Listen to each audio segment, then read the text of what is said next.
This is Albert Wesker, and tonight we're going to talk about the Callisto Protocol.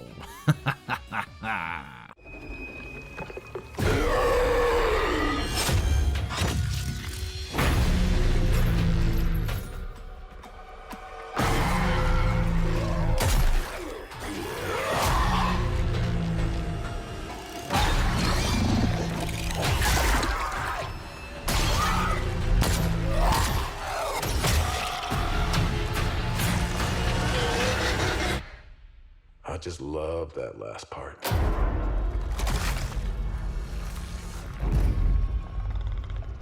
Gives me chills every time.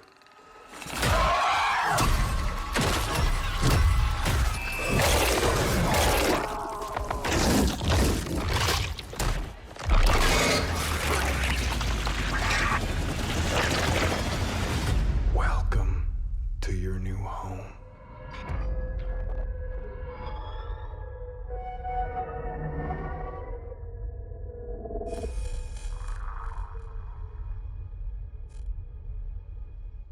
Greetings, ladies and gentlemen, boys and girls. I am your warden of Black Iron Prison, Warden Renegade Operative, and today we are here to deal with the blood-soaked inmates. We are here to deal with the monsters rampaging all over the place. I am here to bring you salvation in this podcast as we talk about our inmate, Jacob Lee, going a little bit crazy and defying his own protocols.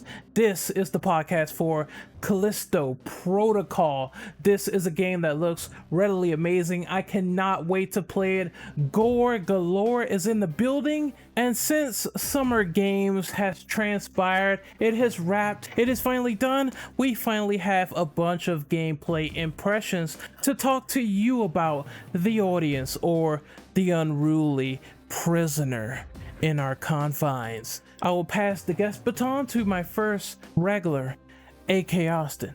Hello, it's me, A.K. Austin. It's been a little while, but I'm glad to be back, and since I've been a little bit more free with work, I can actually join these podcasts once again. So, hello, I'm A.K. Austin, and I'm very excited. So next we have Drew Morrow. Hello, lovely people. This is my second podcast. I was on the Resident Evil 6 one, and I'm excited to talk about the Callisto Protocol. Next up is Talk. And that's it. Talk. Yep. Hi, everybody. I'm super excited to be here for this. Ready to get into talking about a game I had not heard of until recently, but it should be good. Next up is Mr. Deadman, last but not least. Hey, save the best for last. Hi, everybody. I'm Deadman. I haven't been on here in some time, but now I have an office of my own, so I've got plenty of space to be able to do these podcasts again, which is nice. And I am very excited for the Callisto Protocol because Dead Space is my favorite horror franchise of all time, and damn it, they need to come back. So let's get into it. Oh, they definitely are next year. We just have to wait. And it's an interesting question relating to these two games, but you know, a little competition going on there, but we're going to get right into it with the questions. So I want to reiterate that we're going to do like 7 minutes uninterrupted. Some people will have like faster answers than others. And the first question here is, what is your initial impression so far on Callisto Protocol after seeing the trailers and some of the new gameplay? So I will go first. I really liked it. I'm talking like they are putting a lot into the presentation with Josh Duhamel as the main character, and I thought that was very well done with how he's conveying himself and how he's super confused about everything roaming around the prison. I heard that originally Callisto Protocol, or well, Dead Space rather, was going to be based on a prison planet in the betas before they changed it to Isaac being a minor and looking for his girlfriend. So it's interesting that the creator, Glenn Schofield, bought that back for this idea, and I just like how it's being executed. I like how the weapons look, just even the biophage monsters, which looks pretty creepy and ugh. just thinking about that first initial trailer that we seen where it's shoving the tentacle down the person's throat is very unsettling. So I think that's what they're going for. And overall, just oh man, this game just looks so good, so refined, and so polished that I cannot wait to play it this December. It's gonna be the perfect Christmas horror game, so to speak, for me. And that is my time wrapped up. So I want to pass the baton to AK Austin. All right. Well, I guess I should start. My initial impressions of the trailer and gameplay is that yeah, it's just Dead Space, just looks more gorier and creepier, and just yeah, it's Dead Space, and I love it. I will say, first of all, my biggest excitements is that I like the gun designs, to be honest. I like how they're going for a more weird, futuristic, not essentially like cutting tools or like engineering tools like Isaac, but still trying to keep with a similar theme. I really like the combat. It seems kind of clunky at first, but there's probably more in-depth stuff that you could probably do. So I'm really excited to find more about that. I would say probably the biggest thing I really like is how gory they're making the deaths, like they did in the Dead Space games. I'm very glad they're keeping true to that. It's one of the main reasons why I love Dead Space. It's just how visceral and bloody. I'm very hopeful and very excited for this game. This game has been in works for quite some time, so yes, I'm very excited. My only gripe, I think my only gripe is that I'm worried that might not like the story as much as I do in Dead Space, but we'll get to that. But yeah, really excited, and I'm pretty sure everyone else is here too. So that's my time with the first question. I'll pass it off. All right. Next up, we have Drew. It's your turn, buddy. How do you feel about the initial trailers and everything you've seen so far from Summer Games Fest on Callisto Protocol? I mean, it looks like Dead Space. The end. I'm excited for it because I'm excited to play another Dead Space, and well, at the time it was at the time it was getting started being made, there was no more Dead Space coming out. It seemed like a dead franchise, and so what it is supposed to be is a new Dead Space. It's basically the same situation as Mighty Number 9 and then Mega Man 11 came out, except we're not going to talk about the quality of that.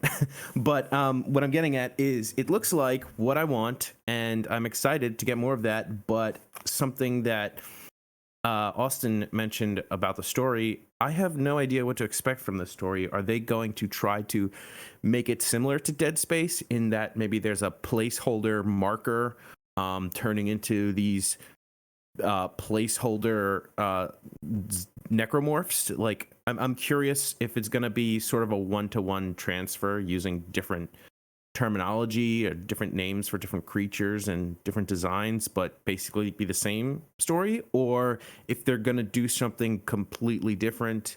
So that is to be determined. But in terms of what I'm seeing so far, it's looking fun. It's looking good, and I'm excited to play it. And I'm glad it's on.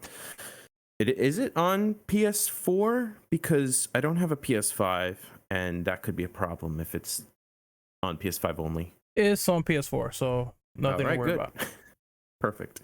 This is going to be the Dead Space for people who don't have a PS5. All right, so and that's it. I think we can pass the baton to Tolkien. What do you think of seeing all the trailers and gameplay for Callisto Protocol? Oh boy. Well, okay. First off, I hope I don't get massacred for this. I've never played Dead Space. So this is after seeing this trailer, it might be the one game that, since it's more current compared to Dead Space, obviously, if I enjoyed this as much as I think I will, that might send me into playing Dead Space. I do own it. I do have all the Dead Space games, just never found time to play them. So yeah, I think playing this, if it is as good as it looks to me on first impressions, it'll probably send me into playing Dead Space. But yeah, it's off looking at it. It's not usually my style of game. It is horror, but I've never been into like space or aliens, things like in that general sense. But from looking at the trailers, I actually got a little excited. So I'm really interested to see how it goes, and I'll definitely be playing it when it comes out in December. And we can go to our final pick here for question number 1. Deadman Gaming, how do you feel about Callisto Protocol after seeing the new trailers and updates that they were showing at Summer Game Fest? Oh, I am beyond excited. Like I said, Dead Space is my favorite gaming horror franchise, and I've been very eager to see what the team behind Visceral is doing. I knew they were working on Callisto Protocol for some time, but now that we've actually got to see a look on it, and I am so ready. I'm really hoping that the story is good on it, like everybody else has mentioned before. I don't know what they're going to go do with the story. I don't know how similar they're going to make it to the original. But I mean, I'm hoping that there's kind of a little comparison to the original, kind of thinking back about on their old works. But I do also hope that there's enough new to keep it fresh. I'm just really excited for it because we haven't had anything new in Dead Space since 2011 or 2012. I'm not sure when 3 came out, but we haven't had anything new since then, and it just, man, it looks so over the top and awesome. It looks like what we would have all imagined it looked like back in the day, and then now we look at the graphics and I'm like, okay, these are kind of a little dated now, but everything looks so crisp and lovely. And I'm honestly hoping that it scares the bejesus out of me, just like Dead Space did all those years ago. And that's pretty much all I got for that. Just very, very excited.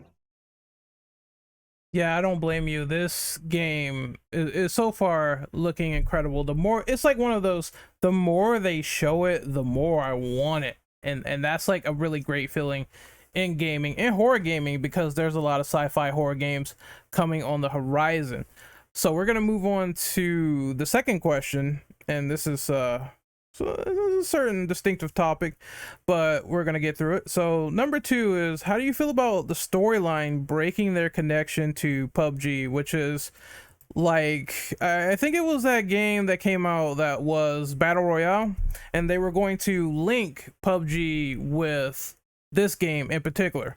Now, I'm going to go really quickly before I pass the baton. I think this never really made any sense. I think this was very confusing. Like, how are you going to link a space horror game that is set in like 3,000 years into the future or whatever? How are you going to link that into something that is Battle Royale based and it takes place in like modern day? It was weird. I don't think it should have compromised any story, because it seems like for the most part they were wondering like, this was a great idea, this was something that we should do, this is incredible, I can do this, and the mandate did not set in right with their attempt. They were like, oh, our story's becoming way too complex, I don't think we can initiate this any further. And I think that's the best solution, is like, let it be its own thing. I think Callisto Protocol should have always been its own thing in the first place, as opposed to linking it to some battle royale game that is not even in the present time of the space colony prison. So that is me, more or less me being done with that question. I'm going to pass the baton to Austin. What do you think of them sort of doing the storyline with PUBG and breaking it because it didn't work?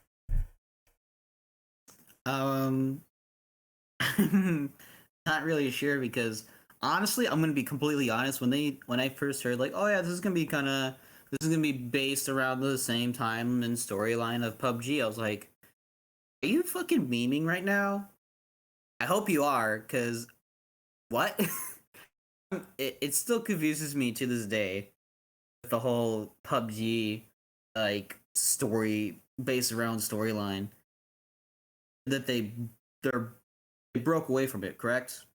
I'm just asking this a question. Yeah, they decided we're not going to do this anymore because it doesn't make sense to the story we were trying to build. So it seemed like one of those publisher mandate things, like, oh, this would be awesome if we link this to our other works, and then it didn't go so well.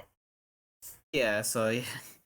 Like I said, I honestly initially thought they were memeing about, oh yeah, this is part of the PUBG storyline or timeline. I was like, Jesus Christ, I hope this is a joke. And they thought so too, and that's why they're not going with it. So I don't know if it was, I don't know how I would feel about it. I like PUBG personally, but for a Dead Space like game, that's like why? Maybe more player count, I'm not sure, better sales, but I think if they just go tried and true with the roots of what makes Callisto Protocol what it is, they should be more than fine. But yeah, I don't really have much to say about it other than it's confusing, and I'm glad it's not that anymore. So yeah, that's all I have to really say. So pass it off. Yeah, I just wanted to add a little bit. I think it would have been probably like a nice spin-off game in that universe where you're like doing battle royale on like a planet and fighting monsters instead of just shoehorning it into a storyline. But I want to introduce Mr. Bane really quickly since he came in late.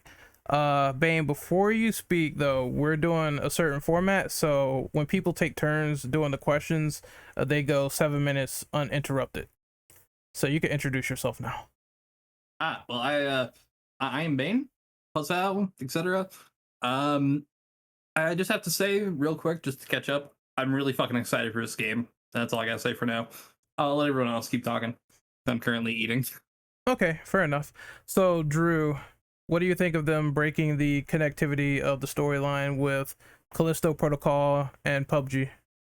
I feel like I have no opinion because I don't know what PUBG is. But to have had something that it was going to link to and then not, I don't know. I feel a little bit relieved in the sense that because I'm sort of a completionist, I have a little bit of OCD when it comes to having to play everything in a series if possible, and to have something connected to another series would make me feel like, oh, I gotta go play those other games now in preparation for this one, and to not have a connection with it now means, okay, I don't have to go back and play something. And that, when you read that question, that was the first time I even heard about that. I don't know what PUBG is, and I didn't even know if this was supposedly connected to it, but I guess not knowing what it is and knowing the way I am, I'm relieved to hear that. So that's pretty much it. Yeah, I'm of the opinion where I didn't even know that PUBG had a story at all, so it's kind of weird that way. But I guess I got to pass the baton now to Tolkien, and then after Tolkien, it'll be Bane's turn. So Tolkien, what do you think of this story connectivity being shattered for PUBG? I got no opinion on this because same as Drew, I don't freaking know what PUBG is. I'm not in the up and know on every video game, so I really got no opinion on it. Okay, let me give an example. Imagine if they tried to link Fortnite and a horror game together and the settings don't match. That's literally what they tried to do. Okay, well then that was an awful idea, and I'm glad they're not doing it. Simple. Yeah, Bane, probably, pretty much. Bane, any opinions on this? Yeah, so I've played, I probably might be the person who's played the most PUBG in this fucking server. I've got about 400 hours between two different consoles. Yeah, it was kind of weird, the connection. It never made sense to me. It's like, okay, I get, same company, that makes sense. But it's 400 or 500 years in the future compared to PUBG, which is like modern time. It didn't really make a ton of sense. I wouldn't mind like a few references to it, but I think that, it's like, does it need to be in the same universe? No. But yeah, no, I'm at least excited to see what references they'll put into it, But that's all I got. All right, and I'm going to pass the baton to the final person, which is Mr. Deadman Gaming. What do you think about this connection being shattered between Callisto and PUBG? It didn't really bother me all that much whenever I heard about it, but it was mostly just like everybody else, like, why? I don't see a clear reason for it. I mean, I don't personally think it would be made worse because of it. but at the same time, I'm just like, this doesn't make any sense. Like, and it's mostly just that they explicitly called it out. Like, yeah, we're thinking it's PUBG, and it's like, okay, cool. Are we getting a Callisto Protocol battle royale? Like, what was the whole point of saying that it was related to PUBG? Although now that I say that out loud, I actually might play a Callisto Protocol battle royale, and I don't even like battle royales. That's pretty much it for me. I just more confusion than anything, but I don't think it would have really hindered how I felt about the game overall. I actually really hope that didn't turn some people off, since battle royale games kind of have a stigma attached to them sometimes. So I'm kind of hoping that doesn't drive people away is all. Yeah, I think after saying they're not doing it, people didn't hate it, they were just confused by it. And I think after saying, we're not doing it anymore, that confusion is sort of going to slide, and this will give them the opportunity to make their own story shine in the process. So I don't think it's going to be the worst thing in the world. But we have to move on to the next question. So there is an extremely high level of gore in this game, if you guys have noticed, and it's being utilized as the selling point for this particular game. How do you feel about the gore that you saw being used as a selling point? Do you think it is necessary, unnecessary? How do you feel about the dismemberment being added in the gameplay? I'll go first. I think it's fucking great because I'm a horror fan first and foremost. So when I see people's heads or limbs or legs just fly into the atmosphere, I am filled with unbridled glee. It is 100% great. And that's a Mortal Kombat fan. I just love gore. I don't see anything wrong with it. I like how optimistic the director is, because once again, he was wondering how you could basically turn Isaac into little piles of chunks. It's so good with how they try to implement that in Dead Space 1 with the gruesome death scenes, and it kind of makes me wish that Resident Evil was still just as gory as Dead Space, because they started cutting out player deaths and not making them as gory in the remakes. So I personally like it. That's one of the reasons why I'm like, okay, is RE going to be just as gory as Callisto Protocol with everything I've seen so far? And it kind of is a incentive. It's a reminder. Hey, I don't want to die like this. This is a grisly fucking death. Or people will be like, this is cool. How can I see it again? That's how I feel about it. I think it's great. So I will pass the baton to Mr. Austin. Alrighty. Just like Ren said, I'm very excited. The gore in Dead Space, and all the Dead Space, honestly, really made that game for me. Quite honest, the reason why Dead Space and Dead Space 2 are like my favorite survival horror games of all time is because of how gruesome the deaths can be, and how I'm like, I don't want to die like this. Like Ren said, I do not want my character to get fucking his entire jaw cut off and then it ripped open. Just it is fascinating at how much they're going into the gore. It's just, as a personal gore fan of like video games, it's just eye candy galore, and I cannot wait to see the amount of deaths. I can't wait for videos on YouTube when the game comes out, all death animations 18 plus, like back in the good old days of YouTube, where they just posted those clips. I was like, I remember watching Dead Space, I remember watching Resident Evils, I remember all that stuff with like 480p and shit. That was the life back then. Now, like, Jesus Christ, the attention, the detail to the gore, just the subtlety of just grinding of meat, stuff that they showed in the trailers and stuff. I was like, there's a lot of detail to these death animations that they put into, from environmental deaths and just when you get killed by a creature. I really hope that every single type of a creature has a special death animation for the main character. I'm quite ecstatic to see what they do, and I'm quite excited to see how gruesome they are. Surprise me. I want to be surprised at how creative and disgusting they can make this game. is not a bad thing. It is a good selling point for people who enjoy Dead Space and people who might enjoy a Dead Space game like this. That's why I'm really hoping that the Dead Space remake, just to have some comparisons and get off a little bit, I really hope the Dead Space remake has very similar or updated death animations like they had.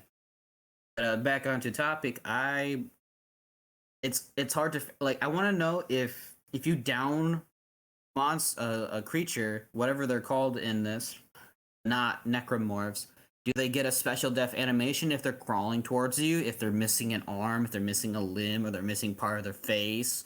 Does it change? Does it not change? I want to know this, so I'm very excited, and yeah, I would go on and on, but I'll be repeating myself at this point, so I'll let not necromorphs is what they'll be called. Yeah. Yeah, so yeah, I'll pass this on because I'll just be rambling at the most part. But yeah, I'm super excited. Take it away. All right, I think it's Drew's turn. So Drew, how you feel about the gore, man? So I actually don't like horror because I don't like to I don't like that getting scared kind of thing. But what I do like about specific horror media is the lore and the story behind it. Like anything from Alien, the idea of, oh, these creatures are fascinating to me, or Resident Evil, the whole idea of this virus that mutates living things. And so for Dead Space, it was, oh, how does the marker affect these people going crazy, and the lore behind them mutating. So for the Callisto Protocol, I mean, the dismemberment, honestly, I could take it or leave it. But from an artistic standpoint, I think that, because I've seen in, what was it, Resident Evil 4 maybe, or one of the Resident Evils, I feel like at one point they had dismemberment and then they sort of shied away from it by showing things at a different angle. Like, sure, somebody would have had their head cut off, but we're only going to show them from the neck down, so you can only get to assume their head was cut off. So from that perspective of being artistic, I think it's great that they're allowed to show it and they're going all in on it. And as a selling point against being against like having your dismemberment art, if you want to call it, censored, then sure, that's great.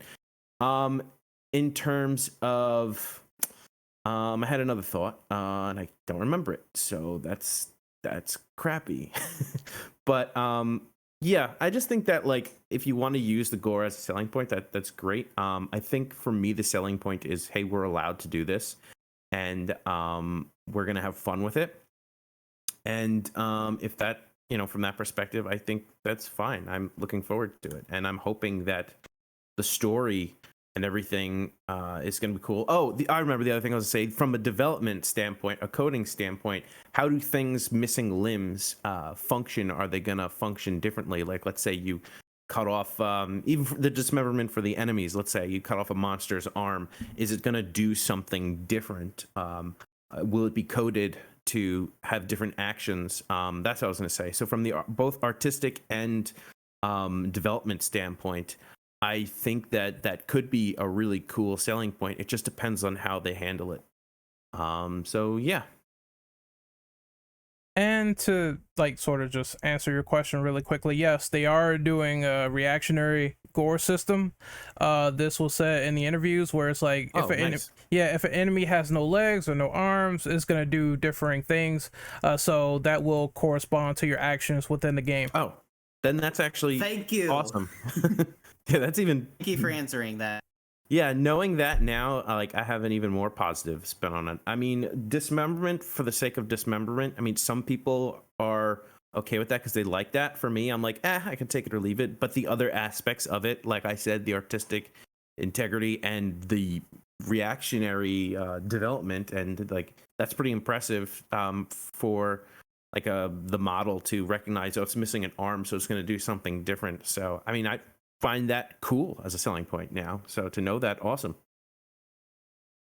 All right, we're gonna move the baton to Bane. So Bane, what do you think about the gore, man? One, I fucking love it. I really do. It looks amazing. By the way, the creatures in the game are called the biophage. That is something I found out from one of the trailer things. But yeah, no, the gore looks fucking amazing. I'm hoping it reaches the level of like there's one scene, I think we all know it, in Dead Space 2, that the gore in that scene alone fucked me up. That's the needle scene. If we have something even on that level, I think I will shit my pants. I'm ready. I'm ready for it. Yeah, no, I think the gore looks amazing. I think it's necessary for what they're trying to do and the kind of story they're telling. And I really like that fucking dismemberment. Like, the dismemberment looks amazing in this. Especially if you've seen the trailer. There's a scene in the, I think it's the extended one, where you see something just bite like 3/4 of the main character's fucking skull off. I'm like, holy shit. I loved it. That's all I got. I have to bring some bad news though before we move on. There will not be like a ice scene sort of thing with the needle and Dead Space 2 equivalent to that and Callisto Protocol, but they said there will be different things. There is an eye gouge. I've seen that where the monster will gouge out the eyes and it looks pretty grisly and disgusting, as well as the main character getting his head stomped on like a jamboree. That was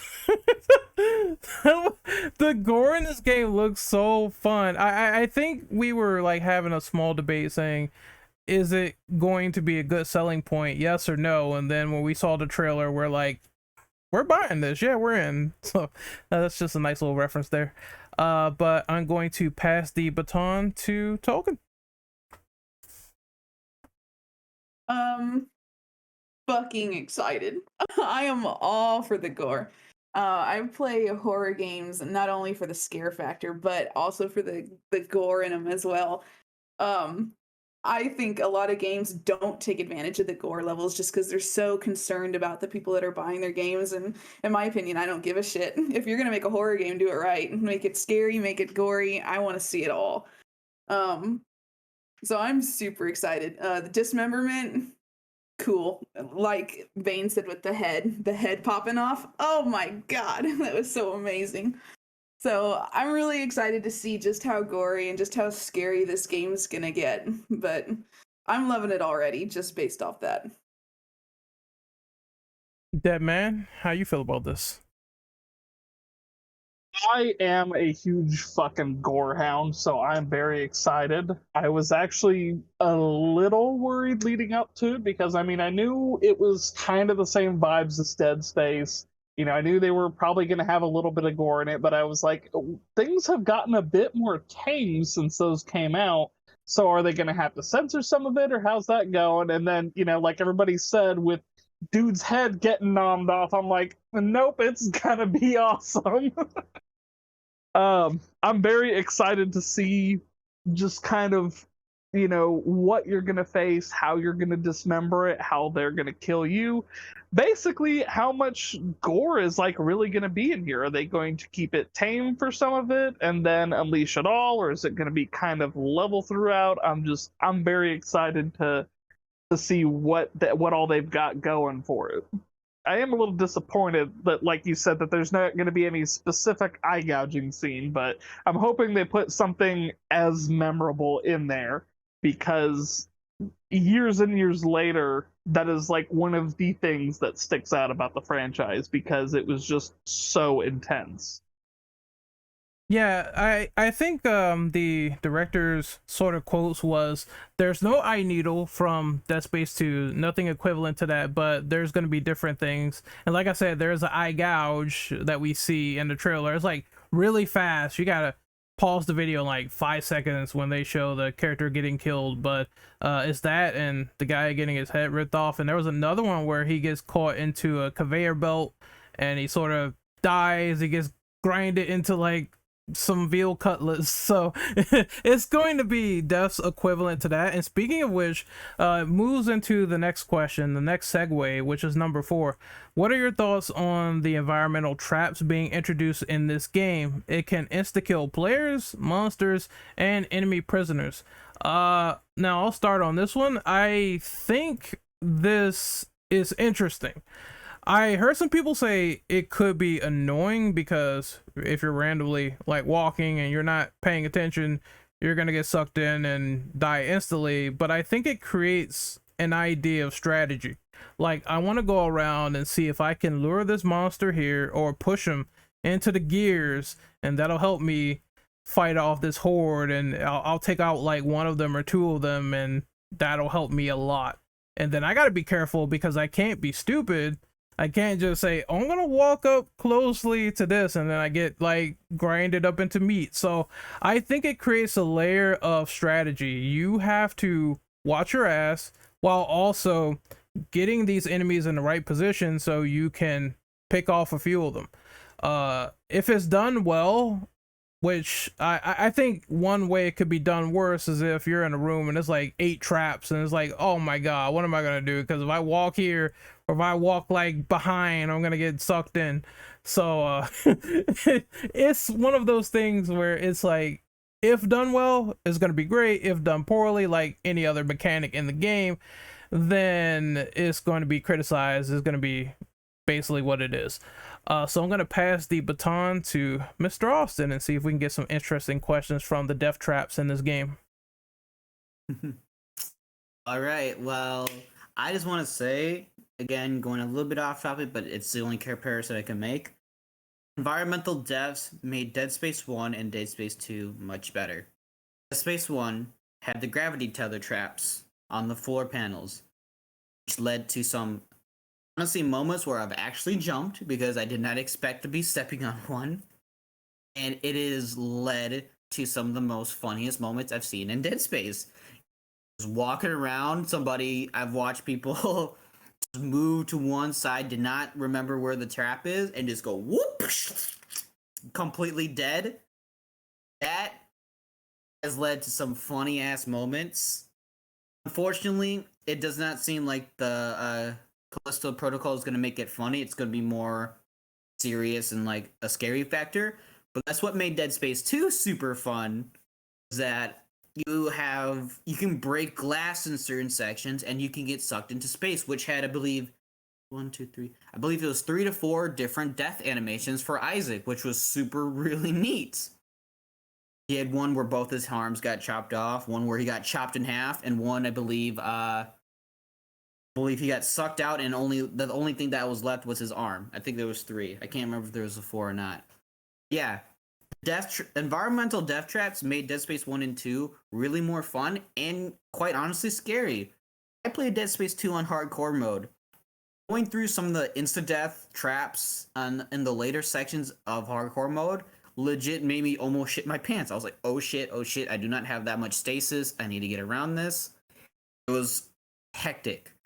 But having environmental traps makes an encounter more scary. It adds tension, and it adds you to actually plan ahead. You can't be just lazing around. You can't be fucking off. You have to pay attention. If you don't, you're going to get fucked up. And I like that. I like that in a game like this. It adds more tension than just these horrific enemies coming towards you.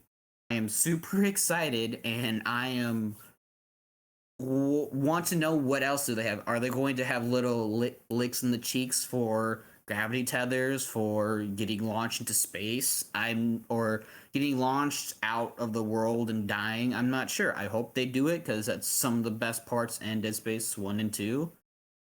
I think here real quick. Look at the doc real quick so I can in the game. Yeah, you can insta-kill players, monsters. They already showed in the trailers and gameplay. You can basically force, grab, and throw creatures into like saw blades and stuff, and they just turn into mush. Super fucking cool. It's probably gonna be a lot easier to do that now than in Dead Space, which is completely fine. Other than shooting in Dead Space 2 and launching guys into space, but you don't get any items for it. I'm excited.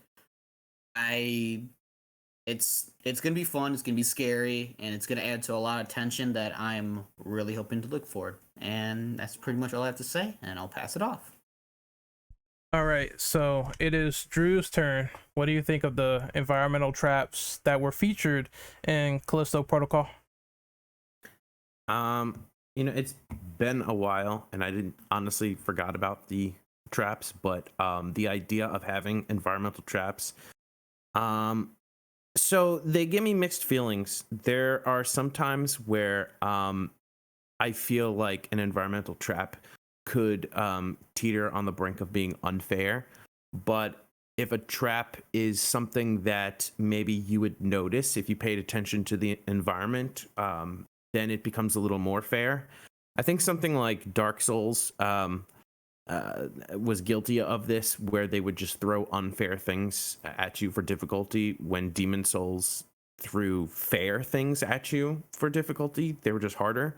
So for Callisto Protocol, I remember in Dead Space, there's this one scene where this tentacle just shoots out of a vent and grabs you, and I remember it scaring the crap out of me. And I don't know if you would consider that a trap, but a trap that's scripted might be something that's like okay and I'm cool with.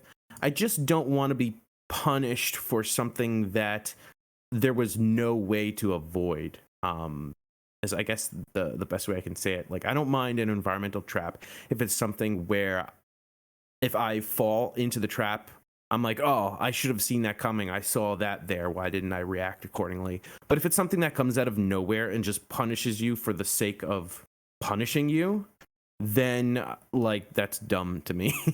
So yeah, I guess it just depends on how they do it. All right, next up is Bane. How you feeling about this question? 1 second. Sorry about that. All right. I love the idea of environmental traps. I think that I think Austin brought this up as like a room with multiple traps. You could play that like a puzzle, where it's like, okay, you have to kind of maneuver around these things or get things caught in them to survive. I think that there's so many different gameplay opportunities with environmental traps that I think they did pretty well in Dead Space 1 and 2. 3, not so much, but I think that works in the long term for designing a game that will have replayability, because you're going to fuck up a few times. There's no doubt about it. But I think if done right, the game can make those fuck ups work for you and make you learn from them.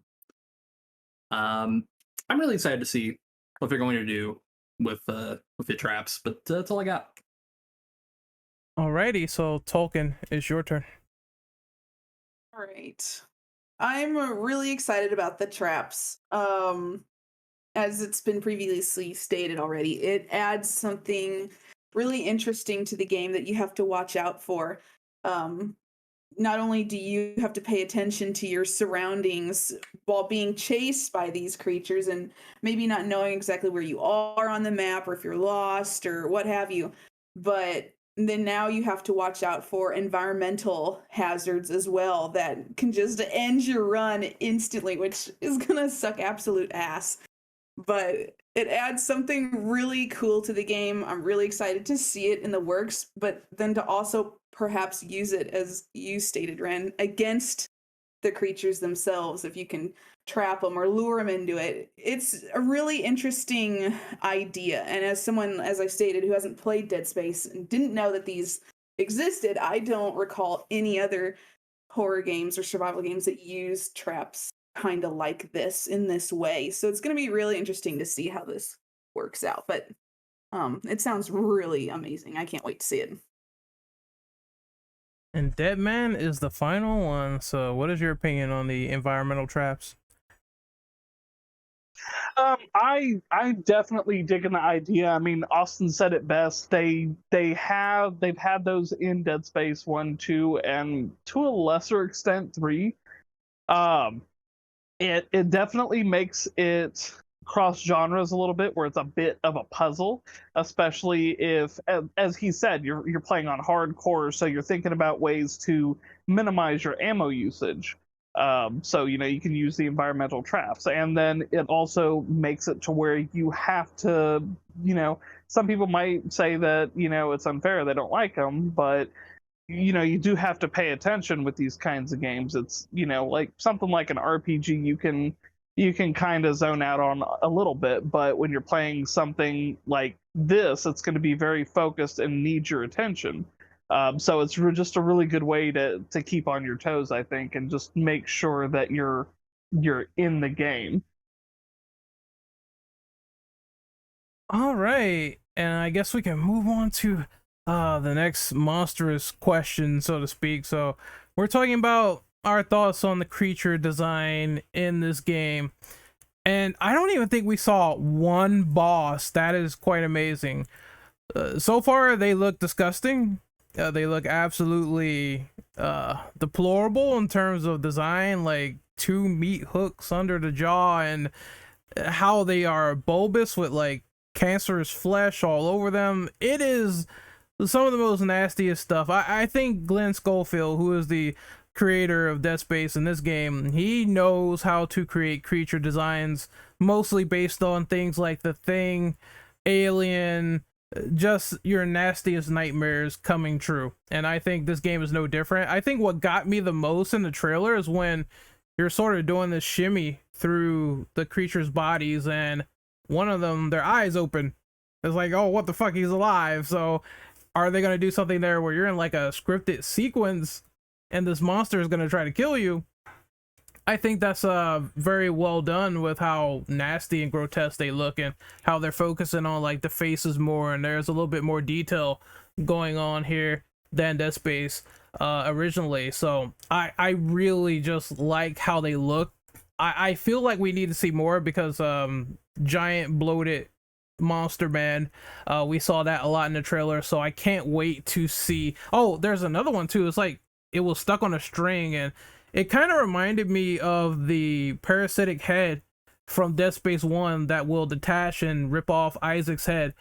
So that might be another death scene where that kills you in a very elaborate way with that alien in the elevator. Oh man, such good times, such nasty stuff. I cannot wait to delve my hands on it and see how these creatures are designed, with how they walk and move and crawl. It's already looking good so far. It looks promising to me. I'm going to pass the baton over to Austin. What do you think of the monsters? Fucking love them, mate. Other than humor here, yeah, I really like the creature designs. At first I was like, man, they're like way too human in my opinion. But then I was like, I think over time, when you play the game, I think over time they start to slowly more and more of them start to get more grotesque, sort of mutate, transform. I was like, oh, because when they showed the first in the gameplay trailer, they showed the first area and then the second area. It looked like the creatures were like mutating, and like they were getting like either stronger or just looking a lot different. So I was really loving the variety of designs. But that was like one of the lowest points of Dead Space, is that you had your generic like 4 or 5 necromorphs that you could fight over and over again. It looks like it's like all the variations see in the beginning of the game. Like, okay, there's like 6 or 7. That's a decent variety. Yeah, when you get further in the game, they all change to something different. Their arms are more bloated, more fleshy. Looks like they got bigger claws. It looks like their face is melting almost. Their head is splitting open a little bit. That looks like the standard, like, quote unquote not necromorph, like slashers and such. Then you have like the more special variants, which it seems like there's a lot more. So far in the trailers, we've seen like 5 to 6 different creatures, and I'm not even sure if some of them are similar or completely different variety.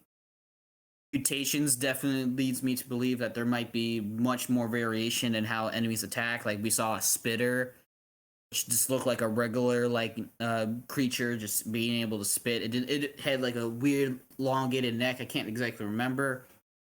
I'm loving it. I think we've seen about half. I'm just gonna go on a whim. I think we've seen about half, not including like boss-like creatures. I'm talking about enemies you'll run in throughout the fucking game. I think we've seen about half.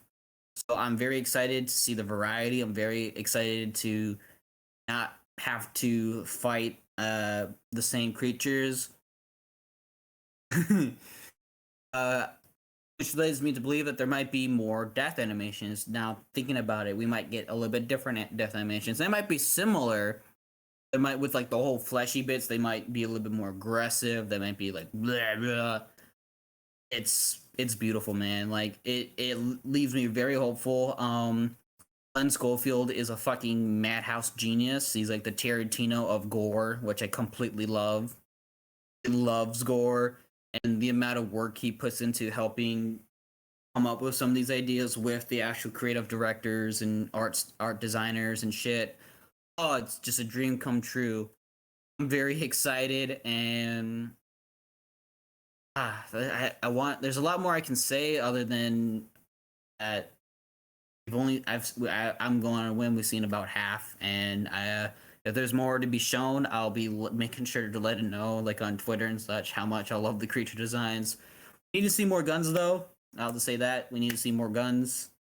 We've only seen like a variation of like the handgun that you have, so hopefully we'll see more of that in the future. And yeah, I'll pass it off. All right, so Drew, it's your turn. What do you think of the creatures? So I probably haven't seen as much as everyone else has. I had a concern that they did look too human, but building off of what Austin said, it sounds like later on you see more monstrous creatures. And if that's the case, if they're going through this game, the idea of these enemies are closer to people in the beginning, and the environment is literally mutating around you in terms of the enemies. So like towards the end of the game, you don't have any more of those beginning enemies and more monstrous mutations. I think that's pretty unique. I don't think we've actually really seen many monster like games with people that mutate into monsters. I don't think we've really seen many like that, where they're more monstrous towards the end of the game and less human towards the end of the game.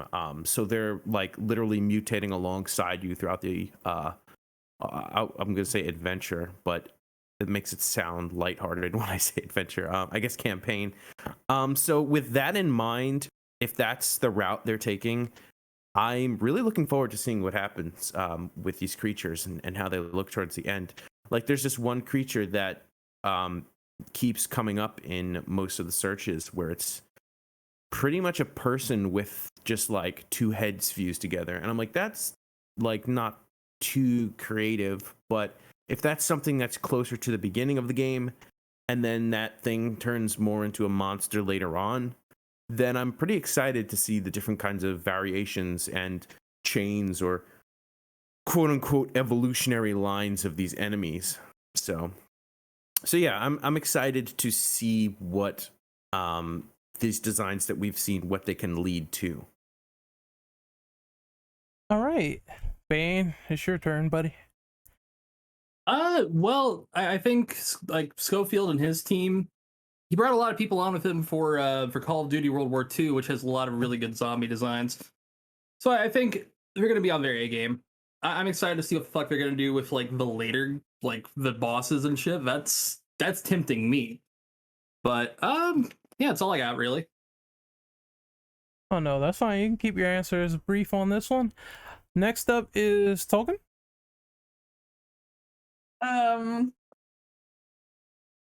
I'm super interested in the designs for these. Quite a few horror games like to go into the realm of really strange looking creatures, which is good, like ones you wouldn't typically see so far off the cusp of normal. I kind of appreciate that they're more humanoid, actually, because it's scary in the way that you have to realize I believe they're just dead corpses, mutated corpses.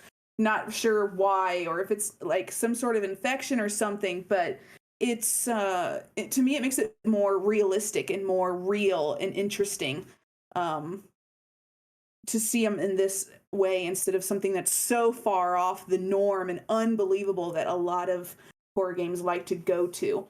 So I actually like the way they look in this. I'm interested to see more designs and exactly how far they pushed the label to make them go from human to creature. All right, dead man, it's your turn, buddy. What do you think of the nasty, grotesque monsters that are being featured in Callisto Protocol? Um, right now, and I say this with as much love in my heart, I'm not impressed. But that's a good thing because I don't want to see anything that they're going to throw at us beforehand. I want to be completely surprised by what I'm going to find. So the fact that these are more humanoid and kind of normal looking, so to speak, is to me is a good thing, because if we're gonna see some five-headed giant thing with acid cannons for arms, I don't want to know about that beforehand. I want to find that out and scream like a madman. um, I mean, the designs that they have good are they're really good right now. I definitely like the more human aspect that they're going for. You know, it's definitely going for more of a like the previous person said, more of a, oh, these really used to be people. Like, I mean, we know that with necromorphs, but you know, it's easy to look past that because you've got scythe arms flinging at you and them spitting vomit acid at you. But for these, they look a bit more humanoid, and it's definitely unsettling to look at. I am definitely excited to see if we're going to get another, you know, giant hive mind looking one towards the later end of the game. I'm really, really excited to see what kind of gross designs they're going to come up with for the bosses. That's about all I got. I'm digging everything we're seeing so far, and I hope they have a lot more great stuff planned for us. All right, so we're on question number 7. I mean, number 6, my bad. What yeah, what are our thoughts on the melee weapons being introduced in this world? So I'll go first. I like it.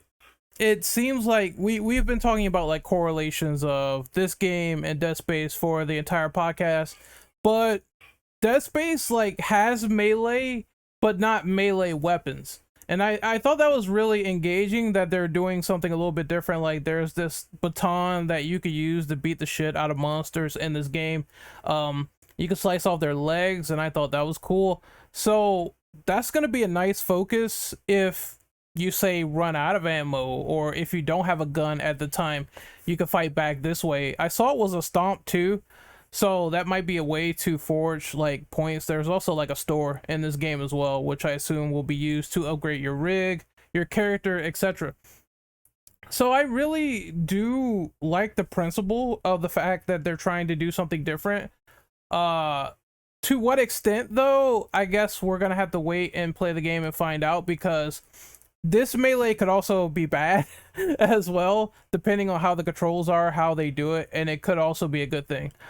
So I'm liking it so far. I just hope that it's not overpowered to the point where, okay, I got this fucking javelin, I'm going around smacking everything in the head, and the challenge is basically minuscule because this weapon is too damn good. It should be a balance of fear, anxiety, panic, and paranoia, even if you have a melee weapon. And that's how I feel about that. So I will pass the torch to Mr. Austin. How do you feel about the fact that there's more melee weapons in this game? All right, so first off, I actually think I have a lot to say about this topic. First off, I'm glad. I'm glad that there's a cool little like stun baton that the character uses, that he's just mashing and fucking up these creatures. I'm not gonna lie, I love doing the stomp in Dead Space 2 and hearing Isaac say "stupid motherfucker" and just going deep into it. And I just love the raw intensity that you have in Dead Space 2. It's great, and melee is actually affordable in Dead Space 2. Not so much in Dead Space 1, but Dead Space 2 made it more affordable and much more easier to connect with. I will have to say, as someone who's very observant and makes a lot of theories and a lot of guesses as to how gameplay works, it looks like the melee seems a little like autofocus. It seems like a target combo type of deal where you might do a direction or You do a direction like I want to take out the legs, and when you take out the legs, you might get like a prompt or a certain action button that allows you to do like a stomp execution, sort of like Gears of War. Like a good example I should probably bring up. It feels a lot like that, where melee is something to where you can enjoy if you have the luxury to enjoy it. So if there's like 1 or 2 enemies, you can probably, depending on the enemies, like I said, beginning game, they're probably going to be very easy to melee. And you're going to probably have a lot of finishers. Like, you're going to knock them one down in a peg and then fucking just raise up and smash their head in, and you might push them off. I don't know. A lot of small details could be, like I said, directional.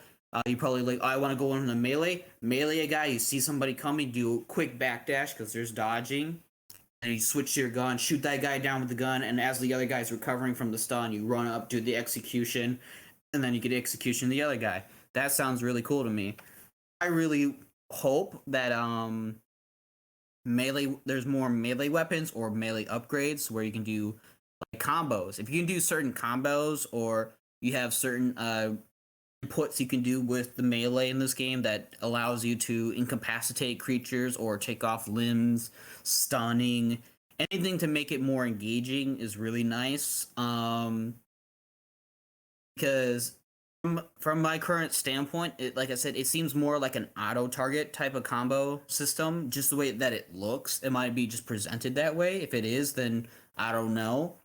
But from the given information, it seems like, yeah, there's a lot more features and mechanics that I'm excited to see if they talk about more in the future, which they probably will.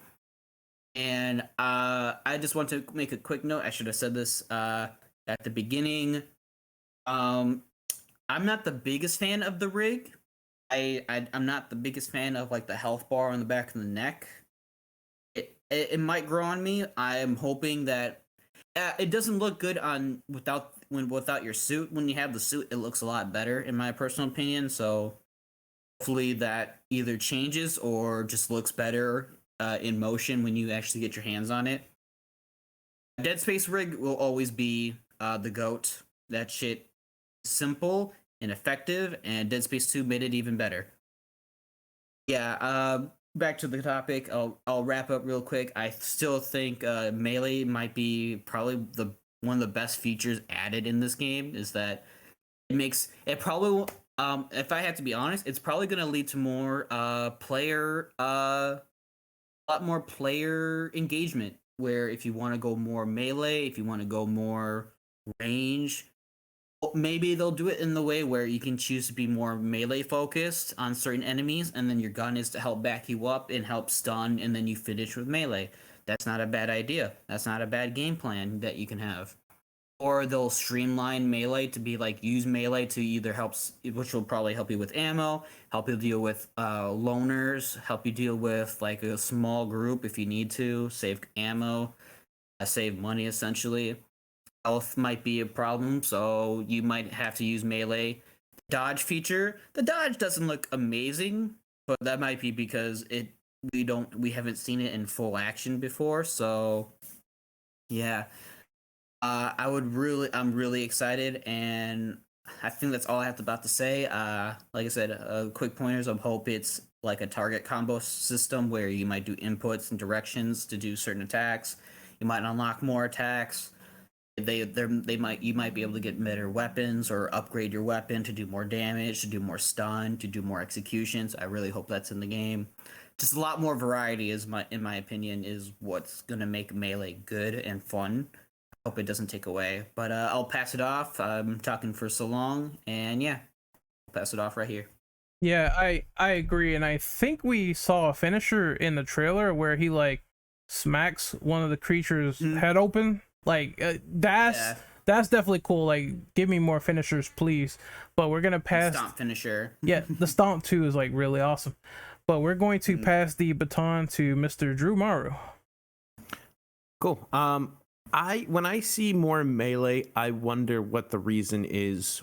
I say why, and I'm curious if that means there's going to be a scripted scenario where you lose access to your guns and you have to rely solely on melee, and maybe the reason for putting more melee in is to make it still somewhat balanced, running around without weapons. And aside from that, if there wasn't a scenario where you had to rely solely on melee, I think about the original Dead Space games when you're stomping on stuff, and I feel like I was just constantly stomping around. I might as well have just stomped instead of walked in that game.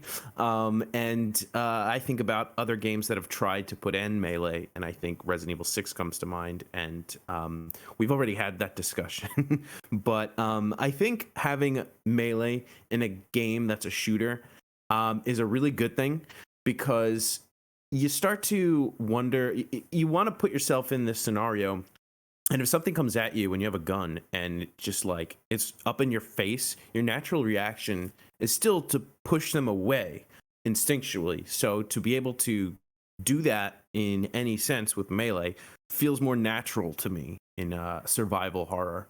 You're trying to survive, something's in your face, you want to hit it. So from both instinctive for survival horror and just as an option to attack, then yeah, I like this, and I wonder what kind of doors this opens in terms of all different kinds of melee weapons. Can we see some kind of DLC with a samurai sword or something, you know, like just crazy things like that? So yeah, that's what I'd say. I want to. And then honestly, that could go hand in hand with a dismemberment. What kind of dismemberment can we see with melee? Can you cut someone's arm off instead of shooting it off? And how clean would the cut be? So things like that. We've seen clean kind of cuts in was it Metal Gear Rising? So we know that it's possible, and I could be wrong, but that might have been PS3 era. And we're getting close to the PS5 era, so I don't see how. Like, I could see problems with it, but I'm sure that it's possible to have different types of dismemberment on the same limbs. I'd say so. Yeah, I think it just opens all these doors to all these different types of weapons and scenarios, and I think that's really cool. Instead of just generic gun and a few fist swingings. So yeah, I'll pass it off. All right, so Tolkien, it is your turn. Okay, so melee weapons. I really like it. One of the things I hate the most about a lot of horror games is the instant you get into a game, they're like, oh, look, random handgun laying next to you for no fucking reason. This is your weapon. Whereas games that start you off with nothing and you have to rely basically on your fist or items that are around you, rods, bats, whatever, hammer, what have you. I like those games better. It's more realistic. You have to start with what you find and then maybe build a weapon later on. Kind of like it reminds me of when we did Tormented Souls. You had to find the tools and the pieces to build the shotgun. It wasn't just given to you. You actually had to build it and find it. So I like games like that instead of just, oh, here's a weapon for you to start off with. You have it for no rhyme or reason. It's just here. There you go. So I do appreciate that. And I just wanted to point out that Glenn didn't want everybody to look at this game as a Dead Space game. He wanted it to be more. He wanted it to be different than Dead Space. A lot of people are looking at it and saying, "Oh, well, I liked it how they did this better or that better in Dead Space." And I think what he really wanted was to do something a little bit different, and that's why a lot of the components that people are comparing to the other games are not the same in this one. It's very different in a lot of ways, and I think that's what he was aiming for, is something completely different, which I kind of like, considering I've never played Dead Space, so I don't understand the comparisons, but it'll be interesting to see when I do get to play those games, how they are compared to the Callisto Protocol.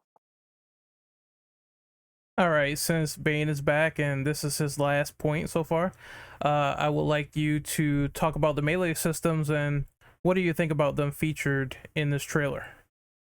I really like what I've seen from melee systems. I think it looks incredibly fun. I kind of wish Dead Space had more melee stuff in general. I think that, you know, a lot of it needs to be more improvised stuff like pipes and just shit randomly found, you know? It's what I really, really am excited to see what they're going to do with this. Real quick, I'm gonna outro because I'm gonna head out real quick. I've been Fuzzhow YT on Twitter, Twitch, all that, YouTube. With that, guys, it was great being here. Sorry I had to dip out so early, but I will talk to y'all later. See you later, Bane. Alrighty. We can move on to Deadman. What do you think about the melee in this game, good sir? I definitely like the idea of having more options, because while you're, you know, just swinging your gun around does kind of work, it's not nearly as good as melee options. And actually, to your point, Ren, neither Dead Space 1 or 2 really had options, but with 3 you could craft some on your on the lower tool for your gun, and those actually ended up being pretty fun. This is like with you had like a little knife attachment you could put on your one-handed guns, and then your two-handed guns was basically just like a, you know, energy hammer that you could smash them with. You know, and weirdly enough, they took ammo. I don't know how you take ammo from melee weapons, but they did. But seeing how well those could be implemented in Dead Space 3 does make me hopeful to see how, you know, how much better they can make them in here, especially if like Tolkien said, if they were more implemented to sections where you would get your guns taken away from you. You know, and that would also ramp up the horror factor of it, because, oh, hey, I've been running around with guns for so long, and then suddenly nothing. You have to go use melee weapons on these creatures, and it definitely ramps everything up. Oh man, so here we go. We're gonna do the final question. We're gonna do some preambles for like a few minutes and then outros. So the final question is, Callisto Protocol is coming out this December. Dead Space Remake is coming out January of next year. Do you think this release is way too close, or do you enjoy the competition? So I will go first. I like competition. Competition is good. I think that it brings out the best in teams. It brings out the best in people who want to make their product better. And this is no different. Now, Schofield did like talk about this, and he said he didn't mean for this to launch so close to Dead Space. And I think I made a point about this, that in their art stream, when they were doing the Dead Space streams, no one knew about the release date until they actually showed it there. Like beforehand, nothing. And then they showed it at that art stream on January. So people found that very intriguing. I think it was just a case of someone was going to pull the trigger eventually on their release date, and those two were well a month in advance, like from each other. So Glenn said himself that it just happens. It's an industry thing. We're not going to know what's coming out at the right time, so we can adjust. So it's just a thing of, if it happens, it happens, and we'll put out our best A game, our best product, and see what we can do. And I like that mentality. It's like they know that they're not in a scramble because they're proud of the work they're doing. If they are proud, and if it is a good game, I think it's going to sell regardless. And basically, I think the trigger is more at EA's back, because once again, people were not too happy about them getting rid of Visceral. People were not too happy that they took so long to make another Dead Space, and they're doing it with a different team. And there's the whole thing of them putting micros and stuff in their games to the point where they have to announce, hey, we're not doing this because we know it's bad PR. So I think Dead Space is the one that's gonna have a little bit more trouble, whereas this is like fresh, new. Obviously it's a new IP, so it's gonna have to get some traction, or it's gonna have to get heavy marketing from here to December. but people trust in the project. They trust in the project now, and I think that's a good thing. After the second trailer, people should be like excited in your game if you're gonna push it with the competition.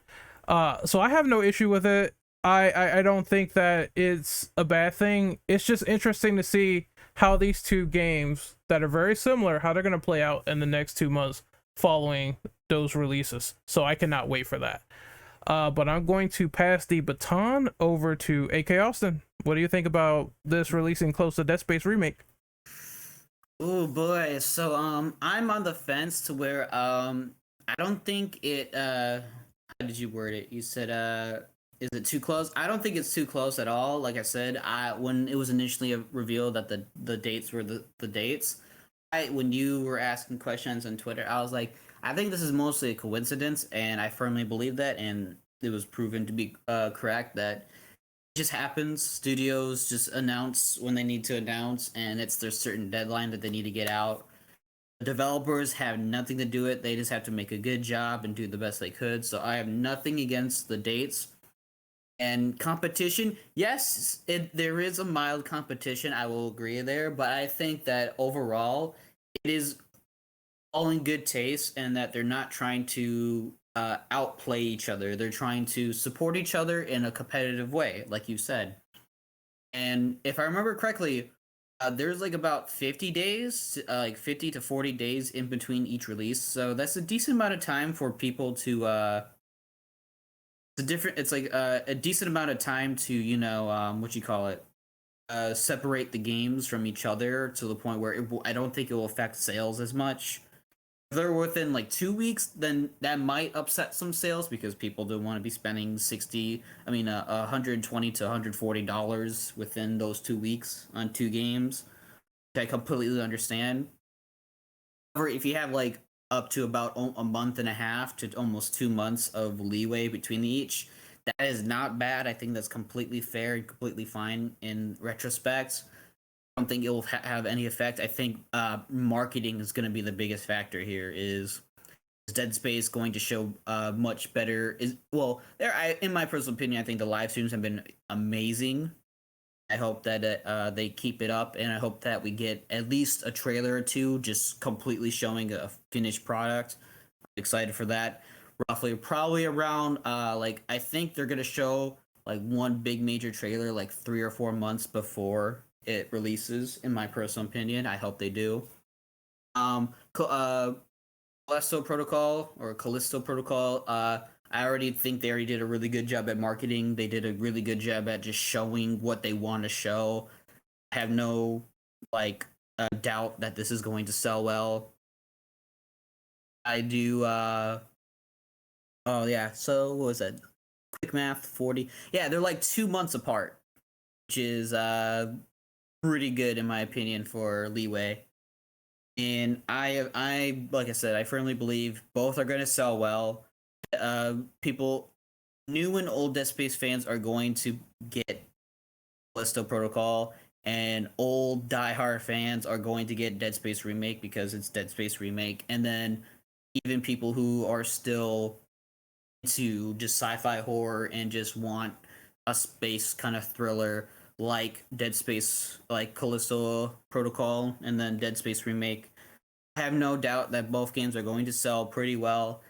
It just depends on marketing, and I think right now Callisto Protocol has better marketing. That's because Dead Space Remake has been doing this showcase type of marketing, which is effective, but it doesn't sell the game as much. I have no doubt they're going to do a better marketing job later on in this year, and that's all I have to say pretty much. That I have no doubt that both are going to sell well, and I have no doubt that both games are going to show something that we need. Yeah, I'll pass it off here then. Drew, it is your turn to shine. All right. Well, so honestly, I think that the 2 games coming out so close to each other is a great thing. And the reason for this is that Dead Space seems to be a PS5 exclusive. And last I checked, the PS5s are still like impossible to get a hold of. Especially with them both releasing around holiday. I think that if you don't have a PS5 or don't get one before the end of the year, you're probably not going to get to play Dead Space. So it seems like Callisto Protocol is from one perspective, Callisto Protocol is the Dead Space for people who can't get a PS5. And from another perspective, I think that there was nothing with Dead Space when Callisto Protocol was announced, because like I think we already mentioned that the studio was it shut down or broken up or whatever. And so I think anybody who was a fan of Dead Space already latched onto the Callisto Protocol as, okay, this is the new Dead Space. And so even though an official new Dead Space was announced, I don't think people are going to be so quick to drop something they were looking forward to. So unless somebody is like short on cash, which I think if they are, they can probably ask for Callisto Protocol for like a holiday gift and then buy the Dead Space game themselves. But I don't really see a downside to this other than having to buy 2 games. And even still, I think being around the holidays means that people who want to play them could ask their friends or family for one as a gift and maybe even the other as a gift. So again, I don't really see much of a downside to this. If anything, I see it as a plus. I see this as like, oh, well, if you were looking forward to, I mean, obviously they're not connected in terms of ownership or anything, but I see it kind of as a, oh, well, if you can't play Dead Space, then play Callisto Protocol. So they could just like use that as like their selling point if they wanted to. But yeah, I think that them being so close together is like, here's your space survival horror for PS5, and here's your space survival horror for PS4. Now, correct me if I'm wrong. I don't know if Callisto Protocol is going to be on PS5, but I know it's going to be on PS4 because I was already told that earlier in the podcast. Yep, it's going to be on next gen and last gen. Okay, so I guess if you have a PS5, you can get both. If you have a PS4 and PS5, still you can get both. But if you only have a PS4, your only means of playing a new Dead Space after all these years is the Callisto Protocol. And I think with a new Dead Space coming out on next gen and the Callisto Protocol coming out, I think some people who don't have those next gen systems are gonna be like, all right, this is how I'm gonna get my fix for a new Dead Space until I can get a PS5. And so I think that's even if it wasn't intentional, it's kind of genius. So yeah. All right, next up. up. And I don't know if it's going to be on Xbox at all. Are these going to be on Xbox? Yes, it's going to be on Xbox as well.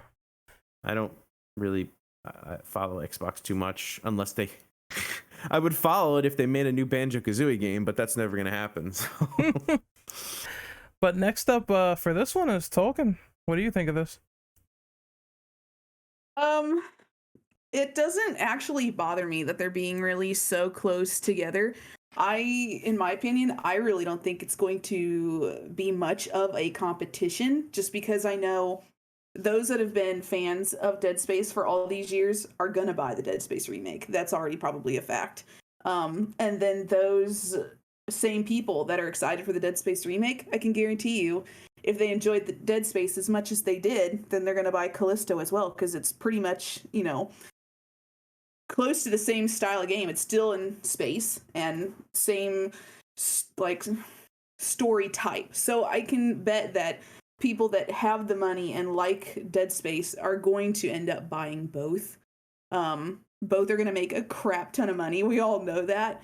I plan on buying both if I can get through the old Dead Spaces before January, but I'll probably end up buying both anyway. So I'm really excited to see how the gameplay is. So that's all I got to say on that.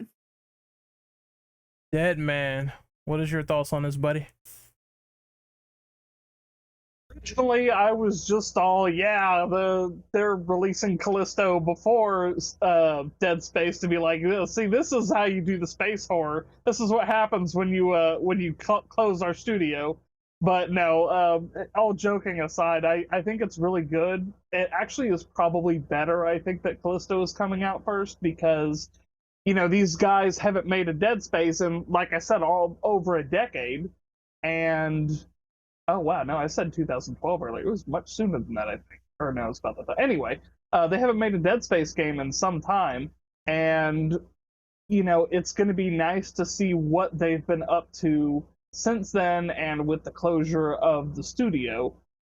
So it's kind of like Tolkien said, we're going to have the very long time Dead Space fans who've been keeping up with this kind of stuff, play Callisto and see, exactly what they've been up to and how that's been going. And then you've got those same Dead Space fans that are like, probably like me, they're like, yeah, I'm pretty mad at EA for what they did to Visceral, but I am genuinely interested to see where they're going to take this because, I love the series.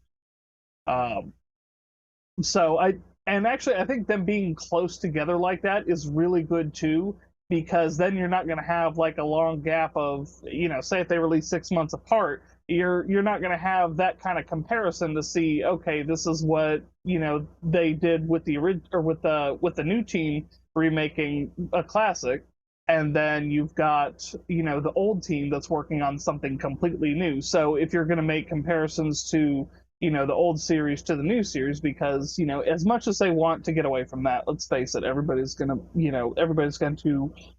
make their comparisons. They're in a closer window, so you'll be able to see that a bit better.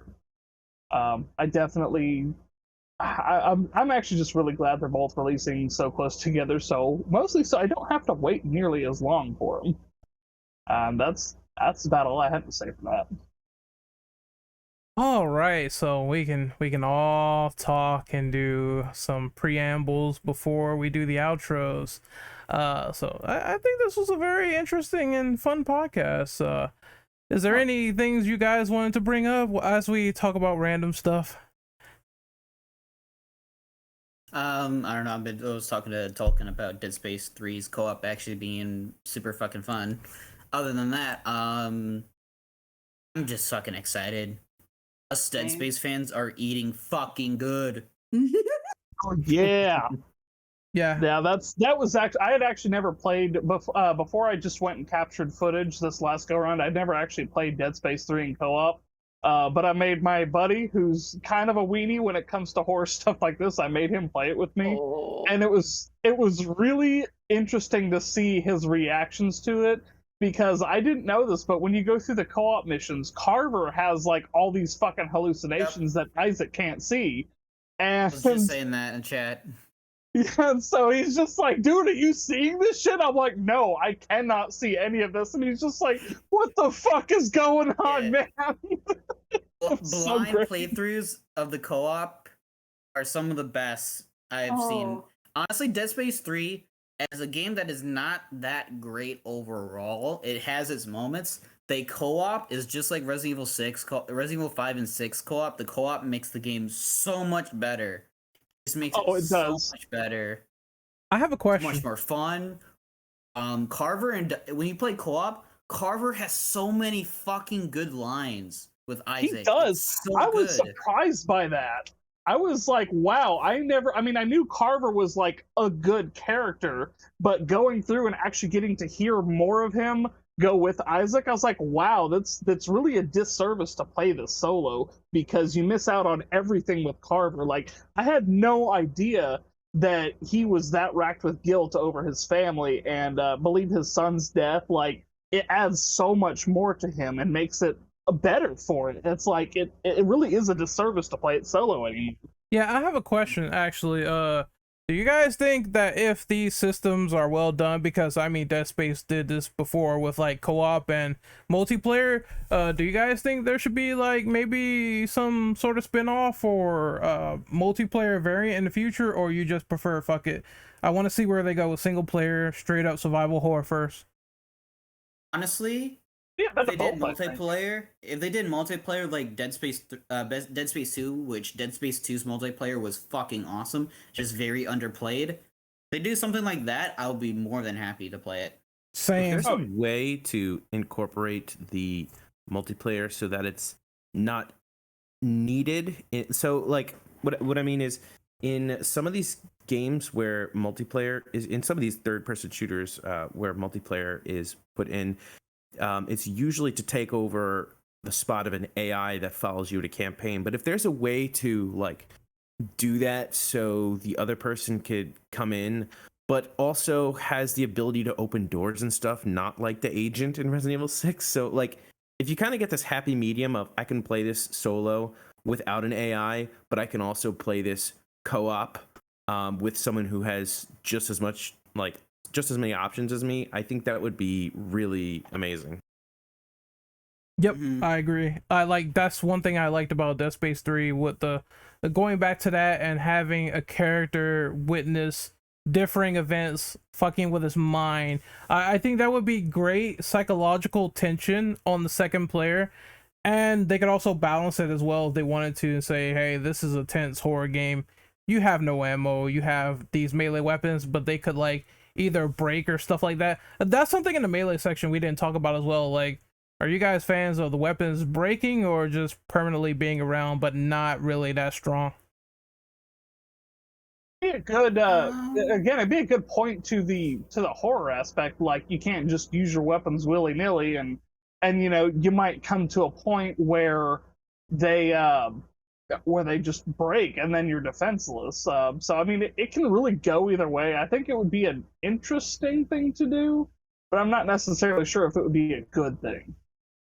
You're right. Yeah, I agree with that. Yeah, I honestly, I'm on the fence where I think the melee weapon just being an option of a viable playstyle is what it should be. I said in my discussion about it, and being able to either upgrade it or be able to go down different paths with it and tackle certain situations with it, while also using your gun to help. Like, I have a feeling, like I said, that you might be able to have a more of a melee play style than usual, like other Dead Space games, and it could lead to some more fun combat scenarios. That's just how I feel about it. Mm-hmm. Any other final questions before we sort of wrap up here for preambles? Something interesting, you know, on the topic of Dead Space 3, how would we feel about weapon crafting in there? Because I think the unified ammo was not a good idea, but actually getting to piece together, I mean, granted, it made sense for Isaac, not so much Carver, because he's an engineer, and he's been shown to do that kind of stuff. So, like, it was a cool concept, but I'm not sure. I kind of want to go back to the, you know, specific weapons, but I don't think I'd completely hate having combo weapons in there again. Weapon crafting really killed it for me in Dead Space 3. I get it.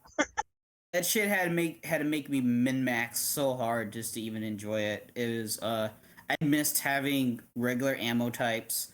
The universal ammo is so bullshit. Look, what made universal ammo so bullshit is that you can shoot some of your ammo in your gun, then reload. You waste all that ammo. It was ridiculously stupid. I hated it so much. That's why you go for that's why the best upgrade you can get is ammo capacity upgrades, because then you get quote unquote more ammo overall with each pickup. And it was just a really dumb min-max situation. So I hope that never happens again. Yeah, I'm not saying combo weapons suck or bad. It's just that everything around it was terrible. Yeah, one thing that I did. Okay, it's not that I like this or whatever. I mean, it is cool, but one thing that should be taken into account is the fact that you are a prisoner. So, I mean, you know, think about it in real life sense. Like, prisoners have to use what they can get their hands on to make shivs or items or stuff like that to be intuitive and make these weapons that could kill, you know, anything that gets close to you. So I would figure that some sort of makeshift shiv or some makeshift like weapon in the future that you could break down, turn into parts and make it a weapon, that would be cool. It doesn't necessarily have to be like super well made or anything. It's just a weapon to get you through and survive the environment. So I think that should be taken into consideration if they're gonna have a crafting system. Like, just make me have this random banana shiv that I could put into this monster's chest, and that would appease me and make sense. It would make sense at the same time. Yeah, honestly, going back to Dead Space 3, I'm just gonna say this. The best line in the entire game is when you go through the section where you have to go through the quarantine with the gas area. And if you play co-op and when Carver talks, he's like, Isaac, it's gas that eats your fucking face. And Isaac's like, yeah, I know. Carver with more intensity, Isaac, it's gas that eats your fucking face. He's expressing like, I don't want my face to be fucking eaten. Take this seriously, man. And it is so good. The voice acting is on par.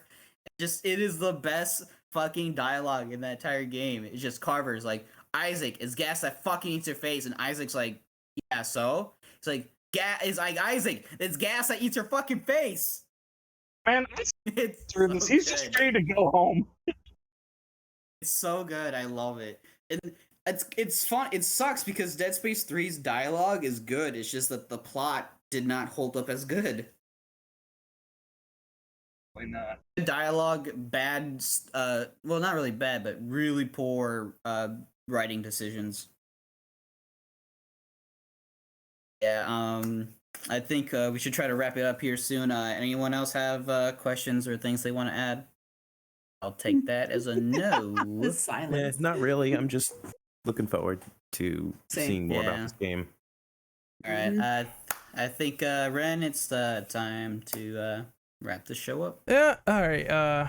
So that was weird. I was weirdly muted, but all right. It's time to wrap up the show. Let's see. This was a fun podcast. So we're going to outro the two people that need to leave the most. So, Tolkien, where can we find you?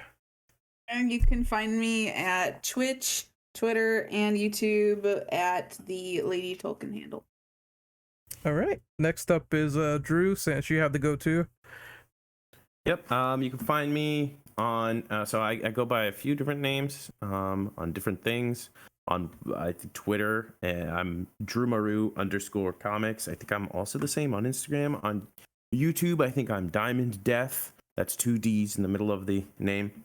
And Drew Morrow on some other things. Oh God, I don't even know. I get confused what my name is on all these social medias, but I'm sure I can give you the links and you could put them in the description. Yeah. But yeah, it was fun. Looking forward to the game, and I'm looking forward to talking more about it as we find out more about it. Next up is Deadman. You can find me on Twitter and Your quality. You're cutting out a bit. Yeah. I see it, Drew. Hey, you're like underwater. Hi, guys. Drew. Yep. I guess we can do your outro until he gets it fixed, Austin. All right, so I'm AK Austin. You can find me on Twitter at AK Austin. AKA is capitalized. Austin is not 01. I'll be there most of the time. I like discussing things with Ren whenever he posts stuff and questions. I like to interact with them. That's pretty much it. I do have a Twitch and such, but I'm currently not using it, so I will not post it. Yeah, this was a really fun podcast, and I can't wait for Resident Evil 4's podcast. See you soon, guys. All right, so Deadman, you back? I am. Am I still underwater? No. Fantastic. So you can find me on Twitter and Twitter at DeadmanGaming13. I believe my Instagram is the same. YouTube is just Deadman Gaming. And I'm also looking forward to the Resident Evil 4 podcast and just the Callisto Protocol and everything. We are eating good as horror gamers, and I cannot wait for everything to come out. Isn't that crazy? Like, we were in a horror drought, and then until this month, they just said, fuck it, you will have an entire feast. And all these games you get a dropped. space you get a space horror, and you get a space horror, and you get a space horror. Yeah, it's so crazy, man. See, I'm looking forward to Routine. That is like out of all of them, I'm looking really forward to Routine. That shit is Five Nights at Freddy's in space, and it's yeah. Yeah, that looked really good to me too. And Mick Gordon is doing the soundtrack. He did the soundtrack for Doom. Fucking Gordon. Mick fucking Gordon. I can't wait for that. So my outro. So my outro is you can find me on YouTube at Renegade Operative. You can find me on Twitch at Renegade_Operative, and you can find me on Twitter at RentOperative_. I will be trying to upload this podcast tonight and editing and getting that done alongside everything else. Resident Evil Village and Resident Evil 4 is next week, so we're going to be selecting for that. And that should be a pretty good time as well. So if you're into horror, it's a lot coming out, and we definitely will be talking about it as the months go on. So look forward to that. Until then, we are the Infinite Ammo Syndicate. We are signing off, and we will see you guys next time. Later. Later. Peace.